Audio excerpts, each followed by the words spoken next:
Hey everyone, welcome back to BJ's Fantasy Corner. It's been a couple of years since we've been on. We've been a lot of going on in the NFL, like too much to catch up on for now. But let's just dig right into the Bears. The end of the season, Week 18 is this week. The Bears sadly lose again to the Packers, 17-9. At least it wasn't a complete blowout. I've got Charles Bolden on here. He's my buddy from college. He's here to talk some Bears with us and figure out what we're gonna do. Charles, what's good, man? Man, I appreciate you having me first and foremost. A lot of things going on with football, professional football, and different things like that. So I'm just glad and honored to be on this. Well, great. I'm glad to have you. So let's dig into the Bears. We go 7-10 for the year, and on a losing note, hoping to take the Packers out of the playoffs. But greatly, we have the number one pick again, thanks to Carolina being awful this year. Thank So you, Carolina. as it stands right now, the Bears have the first and ninth pick.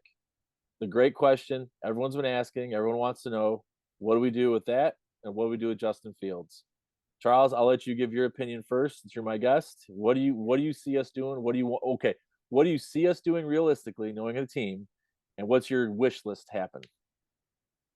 So I think it's the same game plan as last year. I think Ryan Poles is going to hold on to Justin Fields. I think that's not even a question. I think they've known that.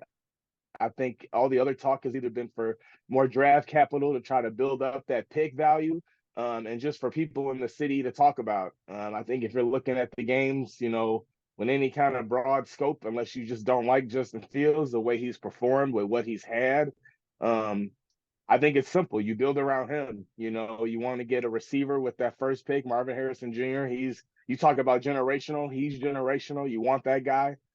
Put him on the other side of DJ Moore. You got to get a center. You got to get a left tackle.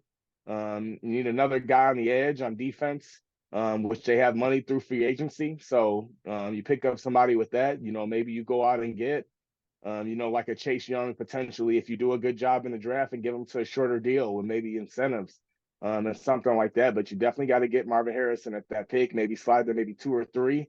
Then, like I said, from there, get left tackle, maybe a center, and then get another guy. It's a few pieces, but the Bears are actually closer than we give them credit for. I will say that. I agree with you on that. We had very. I mean, This is a one turnover. This is a one possession game essentially. For the kick, an extra point, not extra point, 2 point conversion, and a touchdown. The game's tied. So we lost, I think, 3 or 4 games this year by one possession. So or within 7 points. So if we win those games, we're probably looking at a good spot in the playoffs, probably competing with Detroit. But unfortunately, it just didn't fall that way. What do you want now? Okay, well, you said what you think the Bears are going to do. What do you want them to do? I think exactly what I said. Okay, I think that's okay. what they do. I don't think they. I think all this other stuff is just hyperbole. I mean, there's no shot they're getting rid of Justin Fields for Caleb Williams or Drake May. Like that's just not happening. If people watch the film, Caleb Williams might be my height. Okay, like you have Justin. Justin has all the tools and tangibles. I don't think there's all. If anybody tells you they wouldn't want Justin Fields on their team outside of maybe 10 teams in this league, they're lying to you, and they're saying that because they secretly do want him. He's got everything you need for the size to the he can make any throw. I mean, the dude's talent is just he hasn't even tapped his talent yet, which is scary too. He's got so much more to do.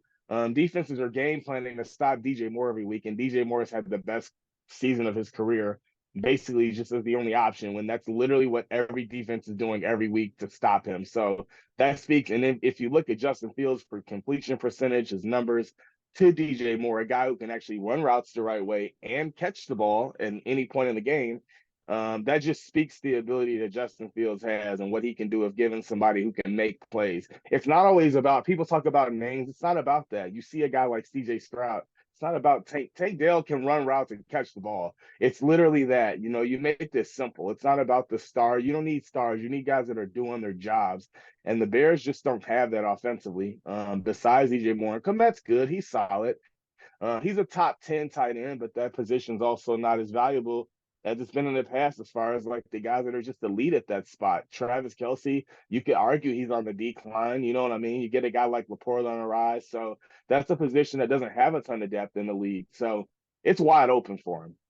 Yeah, I think you're right with that. I don't think there's any team that wouldn't want Justin Fields. I think it's a matter of has he done enough as a Bear? And unfortunately, I feel like the Bears haven't given him a fair shake.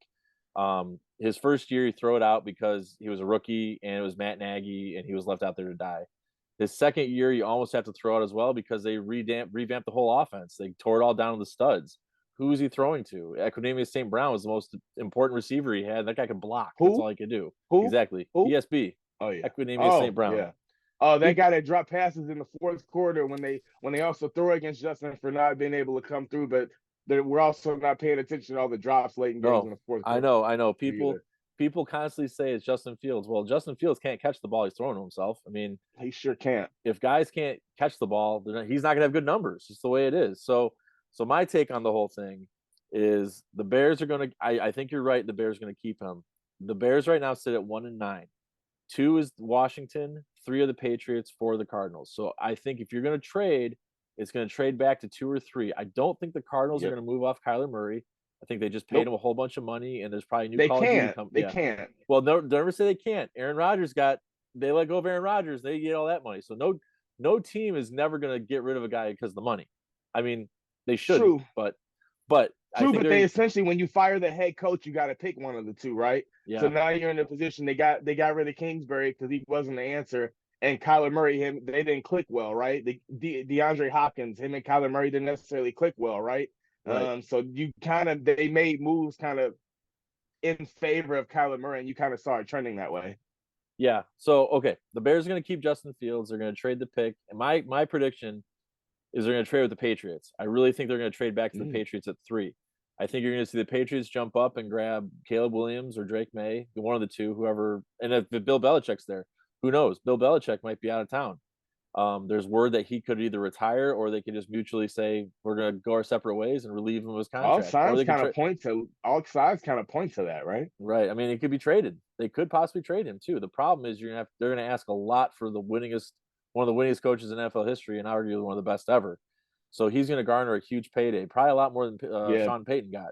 yeah, but the So problem with that though, he's not going to give you a ton of leverage because what's he no, done besides Brady? no, I know. Not nothing since Brady, nothing. So I see them trading back Yeah. to two or to 3. So if they go back to 2, which Washington, I mean, if they're sitting at 2, I don't think they need to worry about trading up for a quarterback. They're going to get one of the Yeah, two. they do because they're going to be worried about another team taking that number one pick. So Yeah, that's that true. I tend to think it's going to be Washington for that reason because I think that Washington's going to want him, Caleb Williams, and I think the Bears can hot. Hey, yeah, we got 5 calls on Oh Caleb yeah, Williams for sure. this A, B, and C. Washington has no idea, right? I think they get rid of Rivera, right? They get rid Mhm. of the enemy, which I think is a dark horse. Like the enemy going to the Ooh, Bears, everything's going in that direction. If you ask me, it's not Harbaugh. I see Harbaugh going to San Diego, but we'll probably cover that maybe later in a bit. But I think Washington's the team right there to go up and make that trade because of that. okay. So Because Washington here's the grabs. and Go ahead. it's Go ahead. it's in the Bears' best interest too because they're only sliding out one pick, so now they're guaranteed that number 2 pick. I think they can't go outside of 3. We both said that, but I think Washington's the thing in the best interest right there. Well, it all depends on this new ownership group too, on what they want. I mean, you got True. new owners in there. Are they gonna keep Chico? Are they gonna get rid of him? All signs point to he's probably gone. Um, so say they trade back to 2 or 3, that hopefully, knock on wood, leaves Marvin Harrison Jr. for them available. My fear, this is my biggest fear in all this, is that we trade back one too far and we lose out on Marvin Harrison Jr. I really hope we don't do that. It's hard to say I mean, it could happen. It could very well happen. Someone could say, "Oh yeah, we're going to take Caleb Williams." Psych, we're taking Marvin Harrison Jr. Do I see that happening? Probably not. But you never know. The NFL is weird. So if they trade back to 2, okay, so they trade back to 2. Washington takes number 1. We take number 2. I think they get at least 2 more ones out of it. I mean, this is a high leverage situation for the Bears. We have all the cards. We have all of the leverage in this. We hold the number 1 pick in possibly a transformational quarterback coming into the league. Possibly. I mean, Cade McNown was supposed to be good. So was Ryan Leaf, and they both were terrible. You know, I'm telling you right now, Caleb. Jamarcus Russell. Nothing about Caleb Williams screams franchise quarterback by the way he acts, by the way he plays, and when he's faced good defenses. He's everything they say about Justin Fields is Caleb Williams, but Justin Fields is actually like a genetic freak, and Caleb Williams is not. Justin's got a better arm. He's Sure. stronger. He's faster. He's got all those tools and better. And playing off script in the NFL does not work. No, no, you get hurt in that doing that. Look at Lamar Jackson the last few years. He hasn't played a full season. I don't think any season he's played because he gets hurt all the time running the ball. He tucks and runs too much. So, all right, we're going to talk about what do we talk about next here? We got the Bears. I mean, I think we got them covered. I don't think there's anything else to worry about. Let's go into the playoffs here. You got right now the Bills and Miami Dolphins playing for the number 2 seed in the AFC. Because the Jaguars lost today, the Bills are guaranteed a spot. It wasn't like that at the beginning of the day. Had the Jaguars won, the Bills lose, they go home, which is crazy to think. If you look at the AFC North, the all 4 teams finished the winning record. All 4 teams in the AFC North are actually the only one not going to the playoffs is the Bengals, and they finished 9-8. So, And they were the team that everybody thought would be there. well, Joey Smallhands gets hurt. What do you expect? Sure, yeah, that doesn't help for sure. No, But hey, no. you know who's had a lot of injuries? The Steelers. Hell, they've gone through 3, 4 quarterbacks, and they found a way to make it to the playoffs and won double-digit games. People give Mike Tomlin a hard time. I don't. I mean, the fact that he's been able to be that successful and do what he did this year with no quarterback essentially and win that. I mean, he did a phenomenal job this year, and he gets no credit, of course. But he won double-digit games with having a rotating door of quarterbacks and a microwave system.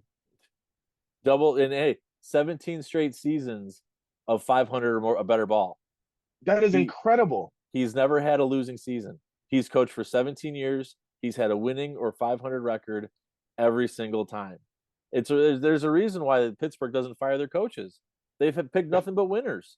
Granted, he may not. Stability. He's won one Super Bowl, but they know who to pick. They picked the right guy. I think he started off when he was like 30 or 38, 39 years old. At the time, he was the Mm-hmm. youngest coach in the league. Everyone's like, who's Mm-hmm. this young Mike Tomlin guy? Now, I mean, before this last game, people were talking about, was he going to get fired? I don't know how you can fire a guy who's never lost. He's never lost. I mean, Media just makes up stories, man. They need us. They need something to talk about, and then silly fans that don't understand, I guess, how to really understand view sports and understand how it works. Like they just go with these storylines. But that was the craziest thing I've ever heard. it's stupid. But so he's going to stay. They're going to the playoffs. Cleveland now, if there's a candidate, I think candidate for coach of the year, I think D'Amico Ryan should win it. Oh, I agree. Jimmy picked D'Amico Ryan's at the beginning of the year in our pool, and he picked him to win the coach of the year. The only person I could see beating him out, and strictly because they were that good, is Kevin Stefanski. Because He's done a great job too. like Mike Tomlin, he has gone through a revolving door of quarterbacks. You got the pedophile Deshaun Watson, and then No, you have whoa. Let's not sorry, label him a pedophile. sorry, maybe not pedophile, maybe just a little too handsy. Likes He was rubs. a hey, let's call him a massage enthusiast and a connoisseur and a negative Yes, not great. yes, Not great. yes, yes. He loves massages. You have him, He does. and then you have Dorian Thompson Robinson, who, okay, uh, PJ Walker, I think was the third guy, and then you had Joe Flacco, and then God, I feel like there was a fourth one in there. I just can't, or fifth one in there. I just can't remember. But Joe Flacco, blast from the past, man. He's looking like an Tyrod Taylor. MVP. I'm just kidding. I know it's not really Tyrod Taylor, but I feel like it's always Tyrod Taylor You in those know, situations. Somewhere. I felt so bad for that guy when he was in the Chargers. You know, got some idiot doctor puncturing his lung with a needle. It's rough go at it. Unbelievable. Unbelievable. So well, he played today for the Giants. He was playing earlier. Then he got hurt, and then And they Tommy blew DeVito got out put in. Philly. Yeah, I don't know if that was, I don't know if they're just resting people in that game. I don't know if They they're really. played Jalen Hurts played and Yeah, but he Brown got out in played. the first quarter. He was out. Yeah, was he hurt though, or did they said injury, but they might have just pulled those guys. I agree with you. It said he was benched, but they said he hurt his hand. But if you're only going to play him one quarter, Yeah, they're not they know they're in the playoffs. They're not they're no doubt. Dallas. They probably saw Dallas was winning. Like, you know what? Forget it. Let's just pull our guys. Let them keep them healthy for next week. And then we go out to the NFC West. We got the 49ers with the best record in the NFC, the number 1 seed. They stay healthy. They can make a deep run in the playoffs, possibly the Super Bowl. I really think this Super Bowl is going to be Baltimore San Francisco rematch. I really do. I think that's going to I be a kind of rematch agree. of the was it 2012? I think was the year they went to The Harbaugh Harbaugh Bowl, the Harbaugh yeah, Bowl. So I really think it's yeah. going to be a repeat of that. It's going to be defense. It's going to be interesting to see the defense for the 49ers if they can hold Lamar Jackson down. Brock Purdy's a system quarterback, so I don't think it's going to be hard to keep him in check. I think what's really going to be harder for them to keep Christian McCaffrey in check. Then you Keep got Kittle, then you got Debo, then you Yep, got I know, Ayuk. It's just they have I people know. everywhere. They're Well, unguardable. they plan their system correctly, and again, they grab Mr. Irrelevant, and look what they do with him. They're going to the playoffs again as the number one seed. He doesn't hurt his elbow last year. Who knows what happens with them? They could have No won the Super kidding, because Bowl. he was on a heater last year Oh too. yeah, oh yeah. So right now we got the Dolphins right now, and the Buffalo Bills tied at 7. I don't know how they scored because I've been talking with you, but they're tied right now going to the second quarter. So that's gonna be an interesting game. It's gonna be an interesting game to see what they do there. What do you got for rookie of the year this year? Who do you think's your rookie of the year, offensive, defense? Oh, what do you got? What do you think? My brain tells me I don't know how they don't pick CJ Stroud for offensive rookie. I mean, I think that's obvious. I think he may even get some MVP votes. I mean, it's a quarterback not driven first place, league. but No, he'll get a couple, but it's a quarterback driven league. Quarterbacks always get all the accolades, even if they aren't the best player on the field. They're the ones throwing the ball. So I think you're going to see him with offensive rookie of the year.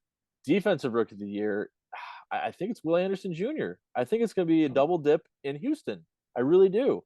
And I don't know the last time that happened, if it's ever happened. But those two guys have been on a tear all year. And, sadly, CJ Stroud got hurt for a little while. But when yeah, he came back, it's like he picked right back up where he left off. He's the real deal. I tell you what, anyone who says an Ohio State quarterback can't play in the NFL, look at CJ Stroud. Look at what he's done this year with the rookie team. He made the playoffs. I think they won did they win the AFC South? I think they did, yep, right? They won the he sure AFC did. South with a rookie quarterback, a rookie coach. So I don't know how you can't pick him. And Will Anderson Jr. has had a hell of a year too. So be curious to see what he does. Yeah, for a while I was thinking it was Jalen Carter, and then he kind of like tailed off there toward the end. And Will Anderson has just been really steady. He made plays. He was all over the field last night, in different ways and making impacts. I think both those guys, you talk about impact, they've made the biggest impact with their teams. And I know CJ missed some games, but again, his impact is monumental with what they do, and he helped get them to the playoffs. So I definitely agree with you there for both of those guys. Absolutely. So we know tomorrow is Black Monday in the Yep. NFL, and it's going to be curious to see. We've already seen several coaches get fired. We saw Brandon Staley get fired early in the year. We've seen Frank Reich, which I felt bad for that guy. He got a rough deal on that one, getting fired that early. Who else? I know someone else got fired early in the year. Who else? Yeah, Staley. Staley, Reich. There was another one that was like, oh, they got rid of him already. Oh God, Can't remember it either. what team was it? I know it's one. Oh, it's gonna drive me nuts. Anyway, so we've talked about Eric Bieniemy and Chico Rivera possibly being out in Washington. So here's a question for you: say Washington jumps to 1, they pick Caleb Williams or Drake May. They pick one of the two quarterbacks because I think at this point it's a coin flip based on how they do in the combine, based on their pro days. One could overtake the other. The dark horse in all this, I think, is Jaden Daniels. Agreed. I think he's the dark horse. You don't know what they're gonna do with him if he jumps above both of those two. So that's possible. So Washington fires Chico Rivera at the end of the year, and then we see Eric Bieniemy left as the offensive coordinator. Do you see a world where they say, "Hey, Eric, you're going to be the head coach," or do you think they're going to let him go too, and possibly leave it open for the Bears to hire him? Oh, that's the other question. Do you think Matt Eberflus comes back? I think Do they run it back? I think if you bring it's hard because if you hire an offensive coach, if you hire an offensive coordinator, you're not helping your quarterback because if that person's any good within 2 or 3 years, they're gone, right? And you really need everything focused around the offense. That's where the NFL is now. It's not the old days of Singletary and Urlacher and the masters of the midway. Like that stuff's gone. It helps to have a great defense, but everything's got to start with the offense. And I think everything now is pushing toward that. With they got the defense pretty much solidified with a few couple things, maybe secondary. Eddie Jackson's probably gone, and they probably need another guy on the other edge, but those are things they can do if they can either draft or maybe do a free agent signing. Those aren't like gaping like holes. You got to go offense, man. I feel like, and you can find somebody with talented players to be able to put them in positions if you hire a good head coach with a good pedigree and a good coaching tree around them. That's why I think Bieniemy's the choice there. Because I think you got to just change it all. I think even just Eberflus, his conservative nature and not like the way he later in games he kind of folds and the just the lack of coverage and third and longs and the lax coverage and not the same pressure on the quarterback and the pressure from the secondary. It's just that's got to go. And I think some of that was evident today. And I think when they, I think the coaches cost them games this year. If it's not for the coaches, they're in the playoffs. And you can't have that. And I think, like I said, if you are going to build around Justin, you got to do it all the whole way, like every other great organization. So I think you hire an offensive coach. Eric Bieniemy, for me, is the best choice in my opinion, and he's with that guy, and they're married together. So whatever happens after that doesn't matter. You got the offensive guy. You can find somebody on defense to come in and work with a Montez Sweat and a Jalen Johnson and a Brisker. That's you can do that. But I think to get that offense rolling, to hire a coordinator is not the only choice there. You got to get rid of everybody on the staff. So I guess What do you the think? question, so what I think is going to happen is they're going to run it back with Eberflus. I really do. I think because of him, the defense got, Montez Sweat came on board, the defense got better right away. But I think because of his play calling ability and his ability to get the defense going, we were a top 5 defense there when at the beginning of the year it was always we were getting our butts handed to us. All of a sudden a switch flipped and we're taking away the ball 5 times a game. We're scoring touchdowns. We're getting fumbles. We're getting interceptions. It was just insane. So I think they're going to run it back with Eberflus, but I think Getsy gets canned. I think whoever our quarterbacks coach is going to get canned. Um, I don't know if Eric Bieniemy is going to take an OC job again. I think he's going to. I wouldn't. If anything, if he does, he Right, would go back to Kansas City right. because they clearly need him. Well, Nagy's terrible. I don't know what they saw in him after he was with the Bears. I mean, I don't get it, but I think It's Eric all the Bieniemy. good boy system, no Oh, I matter know, what level you're no, at, no, pro, no doubt. college, high school. No doubt. No doubt. So I think Eric Bieniemy is if the Bears fire Eberflus, which they might do tomorrow, they might do on Tuesday, whatever day they decide to do it, I could see Eric Bieniemy being a candidate for the Chicago Bears. But if they don't, if they keep Eberflus, I could see them going out and trying to grab. Or okay, if they fire Eberflus, my 3 candidates they're going to go after: Ben Johnson, Eric Bieniemy, and Slowick in Seattle. I think those Okay. are the 3 guys they're going to go after. Oh, 4, Kellen Moore in San Diego or Los Angeles. I sure hope not. I hope not. You don't like Kellen Moore?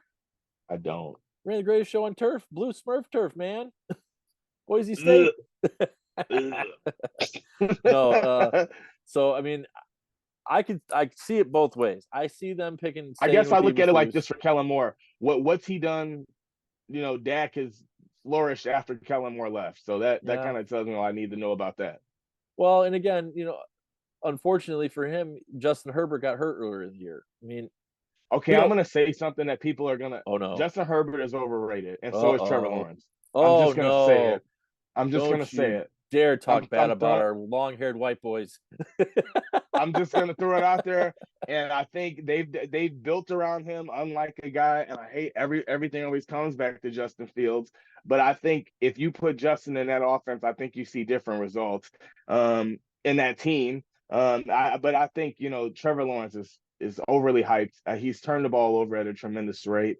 And Justin Herbert doesn't show up in the fourth quarter. I know you can blame Staley. Staley does a lot of strategic things you can question, but Herbert doesn't step up in the fourth quarter either. So I think those guys get a little bit more hype than they should. But that's kind of the nature of the beast with this media craze. Once 2 pretty boys. 5 people say it, everybody's gotta jump on it and do it too because they fit the mold of a quarterback.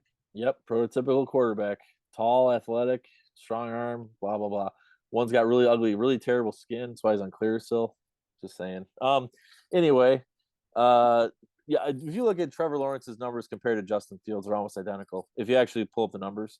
So I mean, to say that Justin Fields is a terrible quarterback and then say that Trevor Lawrence is a God's gift to the NFL, they're the same guy. Just you put one in our system, one in their system, and I hate to say it, but I mean, one is white and one is black. It's different. It's different. It's terrible. Which I is hate probably that. the same way why Justin gets the criticism that he does, especially in Exactly. Chicago. Exactly. It's People don't want to talk about that. it makes me sick because you could put quarterback A and quarterback B. No one knows what color, no one knows who they are on a piece of paper. And you'll go, this is A and this is B. You go, wow, those stats look the same. Well, that one's Justin Fields. Oh, well, he's terrible. He doesn't know how to read a defense. And that one's Trevor Lawrence. Well, he's really good. He probably just had a really bad year this year.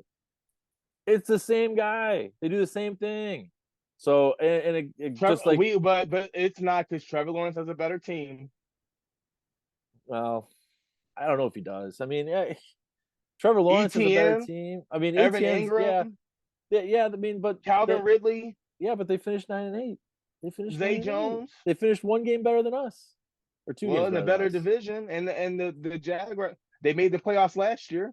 Yeah, they did. I mean, I guess, but again, how much was on his shoulders, really? I mean, like you said, ATN's there. I Well, mean, that's my point. That's what I'm saying. He's got yeah, weapons around him, but he is not the answer. He's not okay, forget Justin. Put CJ Stroud on that team. Trevor Lawrence is not the answer there. He's not no. the reason why they're winning. You want a quarterback that's going to be the reason why the team gets over the hump. Trevor Lawrence in some instances holds them back, and that to me is not a franchise quarterback when you have all the things in place for him. And you've No. made it like they got rid of Urban right away. That was terrible and toxic, and then they put him with a great quarterback coach, and they put weapons around him. He's gotten everything that any quarterback in this league could ever ask for, and he's done nothing. Uh-oh, looks like we're just about out of time. We got about 9 minutes left before my timer runs out for the meeting. So we'll wrap this up here pretty quick, though. What are going to be your predictions for the playoffs this year? Where do you see? I mean, I know we've kind of already said we picked San Francisco and Baltimore. What's your big upset? What's your upset pick? Who's going to do some damage in the playoffs here that no one sees coming? I think, oh man, I think the Cowboys are gonna just get over that hump this year, man. I really do. I think the NFL is wide open, and I don't think anything would be an upset. It to be in other years maybe, but I think everything is so crazy and everything is so week to week in this league, and I think the emotions go up and down. I think the Cowboys, man, have a really like legitimate shot this year to actually get over a hump and get to the Super Bowl. I like Miami a lot too, man. I think for my money, Mike McDaniel's the best coach in the NFL. He's a genius. So I think I love Miami and Dallas, man. I gotta say that. I really do. I like what they're doing. I like Miami's a total team on offense and defense, and Dallas is getting there too. And I think they're steady. Dak's kind of, really legitimized himself and kind of stopped all the haters. I like Miami and Dallas, man. All right, so I'm going to say something that no one's going to agree with and probably think I'm stupid. I think Detroit is going to make it all the way to the NFC Championship game, and then San Francisco is going to beat them. I think Miami is going to make it to the AFC Championship game. I know you probably kind of agree with me on that, and I think it's going to be Baltimore beating them.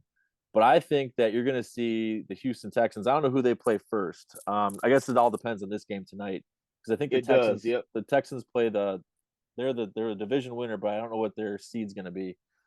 Um, I Probably can see. three, Is it going to be well? Yeah, three or because this four. one's going for two. So one seed's Baltimore. Two, the second seed's going to be the winner of this game, Miami and Buffalo. So that's a 2 seed. They might be the 3 seed because Yeah, three or they're a four. division winner. They're a division Yep. winner. They're 3 or 4. Yeah. So they're going to be a division winner at 3 or 4 because it's going to be them. And then who won the North? The Browns? No, Baltimore won the North. Yeah, the Oh, Ravens. They're running by a boat race. right. And no, I keep saying the Broncos. The Browns are the 5 seed. I know the Browns are the 5 seed. Correct. So it's gonna be Correct. three, 4 there, and then who do you have left? 7, 6, and 7 is gonna Pittsburgh. be Pittsburgh, Pittsburgh. and then who's the other team? I'm totally blanking here. AFC. Oh, the West. Kansas City. Kansas City is gonna be in there as Yes, a the Chiefs. Yeah, but they'll yeah, and yes, they're not going to be a top seed. nope 3 or 4. They're Yep. division winner, so they're 3 or 4, but they might be 4 because I think Houston's got a better record than them, don't they? Or same because I think they won today. I think it's even, and they didn't go Yeah, head to head. So right. So that'd be interesting to see. But all right, well, we've got a lot going on coming up here in the next few weeks. We'll probably get back on here again in a week or two. But for now, you can always visit us on X, formerly Twitter, at BJ's Fantasy Corner. You can find X us. gonna give it to you. Oh, DMX, how I miss you. And then you're also going to find us on Facebook at BJ's Fantasy Corner. Charles, what's your Twitter handle if they want to find you? Or X handle. I Coach apologize. Coach Bolden _ Coach Bolden _ on X, and then you're going to find him later on with us again. Hopefully next time Jimmy will join us. But for that, we're going to get out of here, guys. Have a great evening. Bear down. Go Bears. We'll see you guys next time.